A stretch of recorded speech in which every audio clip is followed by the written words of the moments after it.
So we're at the airport right now. We just rode the moped up here, and this is major adventure time. We're getting ready to take a float plane 70 miles off the grid, away from civilization and to the dry Tortugas.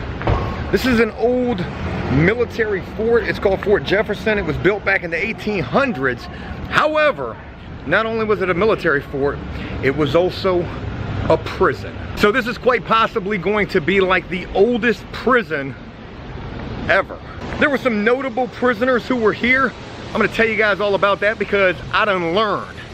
I did me a little history lesson before today. That way I would be well versed in what we're getting ready to go see out here. We're gonna get to that in a little bit. Right now, we're trying to find the seaplane. Babe, look at this airport. It looks like it's dealt with a little bit of hurricane damage. Seaplane it looks like. They said stay to the right of the gate. I think we got to go around here. Yeah, this is going to be definitely amazing. We're taking a chartered seaplane 70 miles off the grid to Fort Jefferson, an old military installation, AKA probably one of the oldest prisons ever.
That's pretty bad, I think.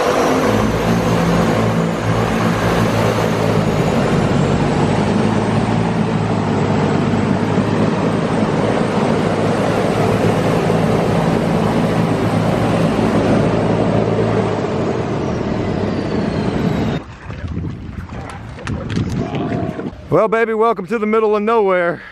No cell phone service, 70 miles off the grid. Except we flew in one of these cool planes right here. There's our plane right there. We are here. And where we are is Fort Jefferson. This place has a lot of history and I can't wait to check this place out. We're gonna be doing some snorkeling here. We're gonna be doing some exploring. And I'm trying to get my bearings straight because sitting in the back of that plane, smelling all that exhaust, it's got me a little queasy, but I'm getting it together. And the landing, my God, we were doing 360s all the way down, but it was a relatively smooth landing. So the crazy thing is, real quick to just mention this is 70 miles off the grid, and they built a moat. Look at this. They built a moat around this fort. There's the bridge.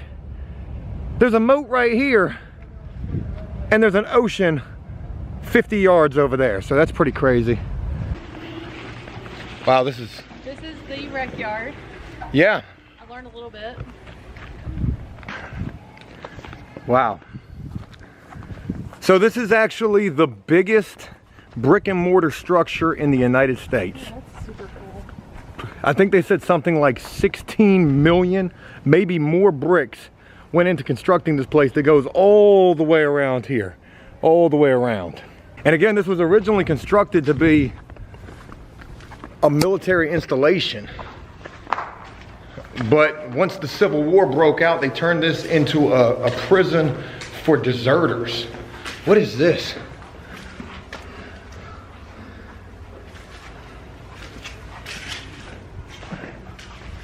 I really want to see, oh my God, look at this. This is crazy. I really want to see the dungeon, which nowadays would be referred to as the hole. And there's a crazy sign above the dungeon that I want to see as well. I learned all this from Google this morning, baby. I did a lot of research on this place before we got here. One of the most notable prisoners who was housed here was a guy by the name of Samuel Mudd, Dr. Samuel Mudd.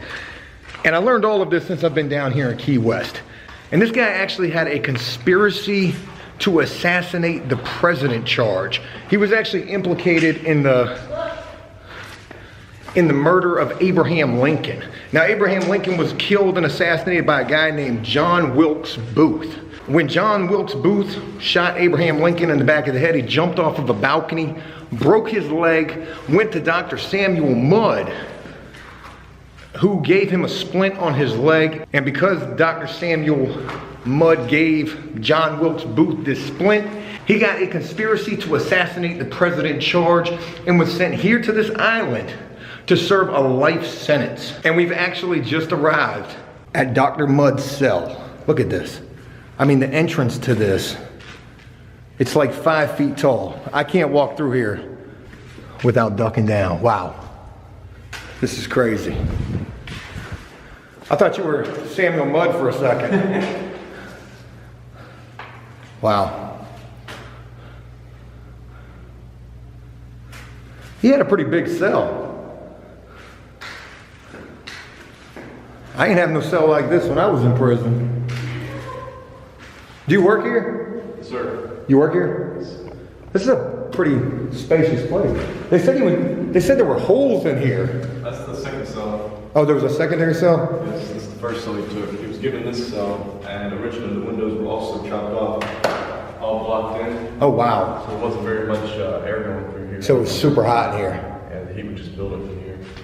They say also, I don't know if I believe this, that he was chained up right here next to this brick. He was chained in here? Yes. Wow. I don't know if I believe that either. Is the dungeon still accessible? I don't think so. Really? Wow. I wanted to see that. But yeah, this is a pretty spacious cell. I can't imagine being chained up in here though. Oh. Hey, thank you for the information. Wow. We just left Dr. Samuel Mudd's cell. And I mean, that looked like a pretty big spot. There was a guy that worked here who was sitting in there that said that, you know, he believed there weren't even windows in his cell when he was here. And again, we're down here in Key West. It's hot. So I can imagine it was super hot when this dude was serving his time here. Now, another crazy thing about this whole situation with Dr. Samuel Mudd is again, this guy was given a life sentence. However, after only 3 years into that life sentence, Yellow fever broke out across this entire island. Prisoners were dying. This place was absolutely toxic to be at. And because Dr. Samuel Mudd was a doctor, he was actually the only person here who was qualified or knew anything about how to help these people survive. And he actually saved a lot of lives from what I've heard. And because of what he did here on this island, he then had his life sentence pardoned completely by whatever the president was then. And he was released. You know, you walk around a place like this and you just think this was built back in 1846. This is when it was first constructed. Mostly constructed by slaves and prison slave labor. Again, the largest brick and mortar building structure in the entire United States.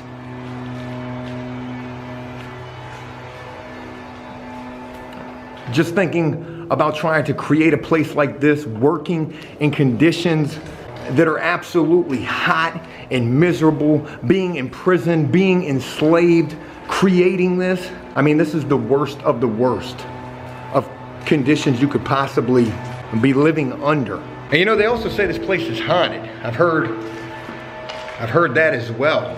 And to think, you know, where we're standing right now in this Fort Jefferson, where so many people died of yellow fever, just to think of what this place was like hundreds of years ago.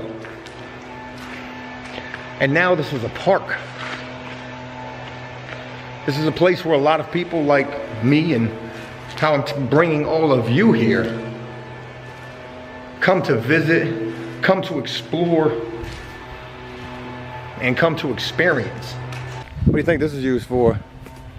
Either when they hang people or church services. I'm gonna go hang people. This might have been like the courtroom. Yeah.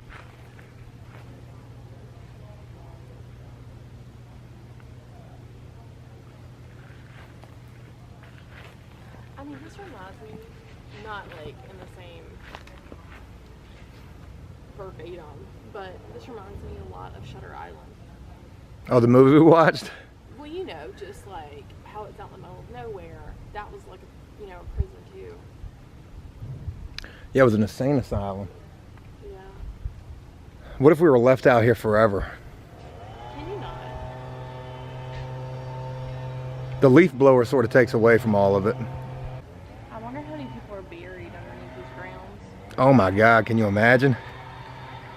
They got it. I mean, they have to be unless they throw their body in the water. What is that right there? That's a big tombstone, ain't it? Oh my God, is it? I think so. There's a cannon up there, you see that? Mm-hmm. This place was first constructed as a fort.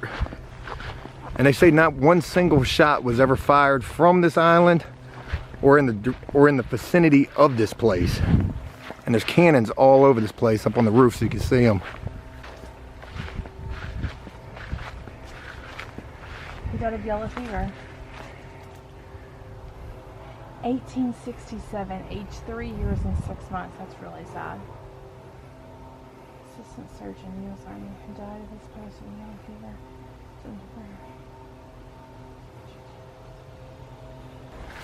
That's creepy.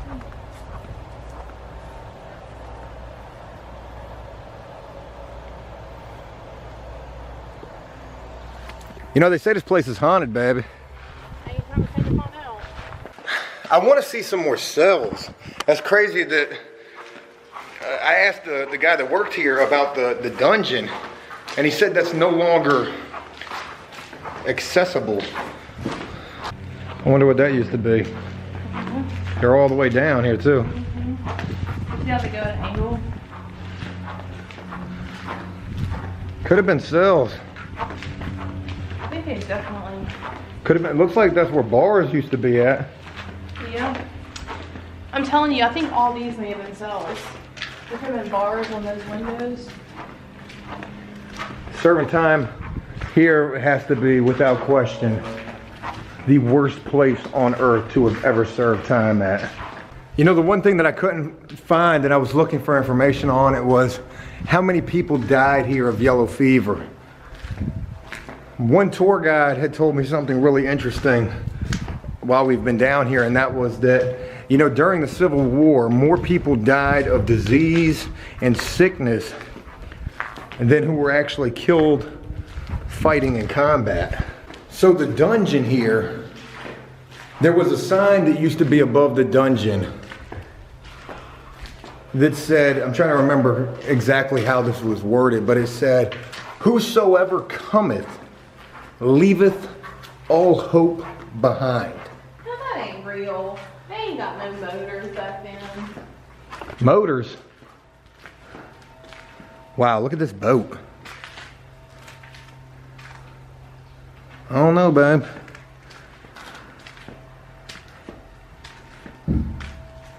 They ain't have no motors then.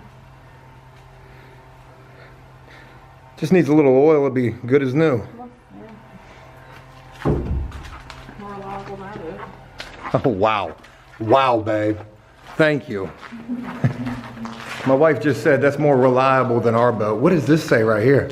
My something Feb. FFA, my APA Feb. I don't know. I've never seen a cactus in real life, nor have I ever seen one that damn big. That's huge. What is this? This looks super crazy.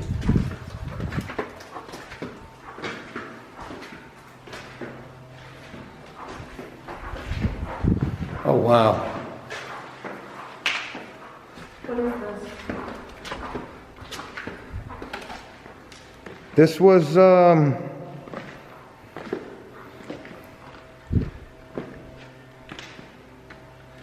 it says keeping powder dry and safe. This is where they kept their goods. This is where they kept the gunpowder supply. Gotcha.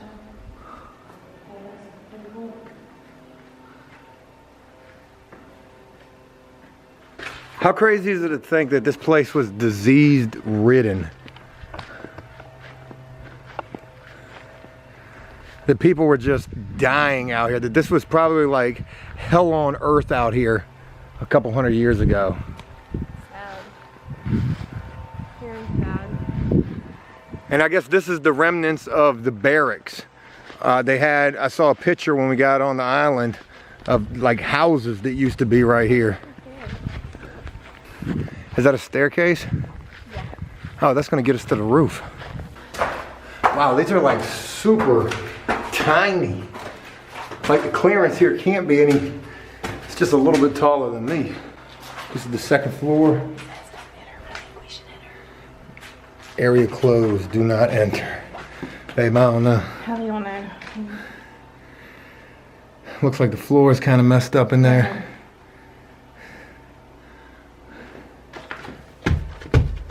I don't know, babe. Can't really see nothing. There's no lighting in there. I'm not trying to fall through the floor. Oh yeah.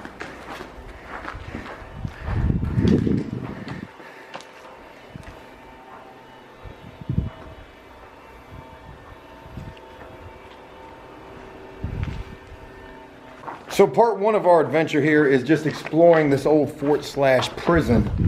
And then the second thing that we're going to be doing here is snorkeling. And that's going to be pretty Fun. Yeah, pretty fun. Okay, I'll go with fun. You know, I was scared to death the first time we snorkeled, baby. And while we were flying over here, the pilot was telling us about sharks, Nursing shark. things like that that are in the water.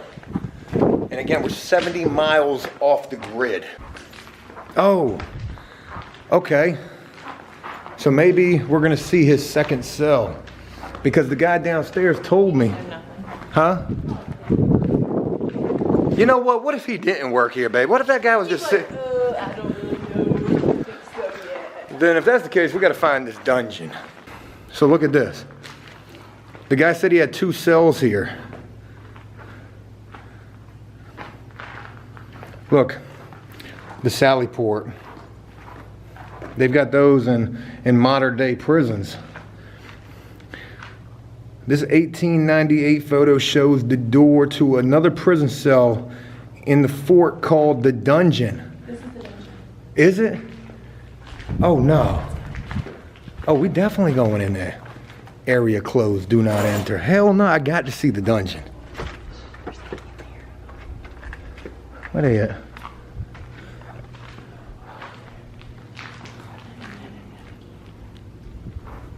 What? What was over there? There's workers over there?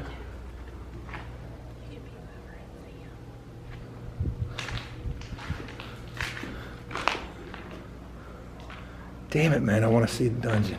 The sign says, Mudd and his fellow prisoners carved some of the trenches in the floor to drain water that dripped into the cell. Mudd wrote on August 8, 1866, "It's not unusual to dip up 10 and 12 large buckets of water daily." Look right here. That's where he did it. Oh yeah, look at that, there's the carving. So, you know, this guy didn't have no sink or no running water in his cell. This was how he was getting water. Wow. Interesting.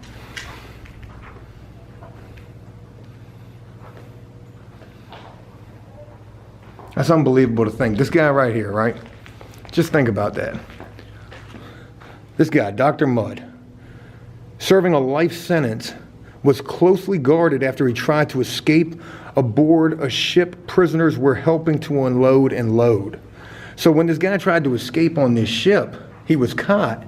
And then around this corner where the sign says that we can't go, area closed, do not enter, and there's workers right back there that I can't get past, was the dungeon where he was kept that said on the door above this place, "Whosoever entereth leaveth all hope behind." Look at the ground. I mean, the ground is very, very crazy to walk on. And can you imagine if this was what the ground was like when you were a prisoner here and you didn't have shoes on? Oh no. What is it like? Walk across there. You know, if you were a prisoner here, you probably didn't have shoes. And this is absolutely just tear your feet to pieces. I'll tell you what, this is what I've learned from this island. You know, I served 7 years in prison, and as much as that sucked, and it sucked to be locked up and feeling like you're a castaway, feeling like, you know, you're forgotten about, and you know, you're stripped of any kind of freedoms that you had when you were out there in the free world. One thing about it, you come to a place like this that's 70 miles off the grid, no cell phone service. To think about doing time at a place like this, where you are absolutely completely forgotten, and then where sickness just basically overtook this entire place, yellow fever, people were dying probably by the hundreds. I don't think I can get the full grasp of what this could have been like. But now, with all of that being said, let's go see what the underwater of this place is like.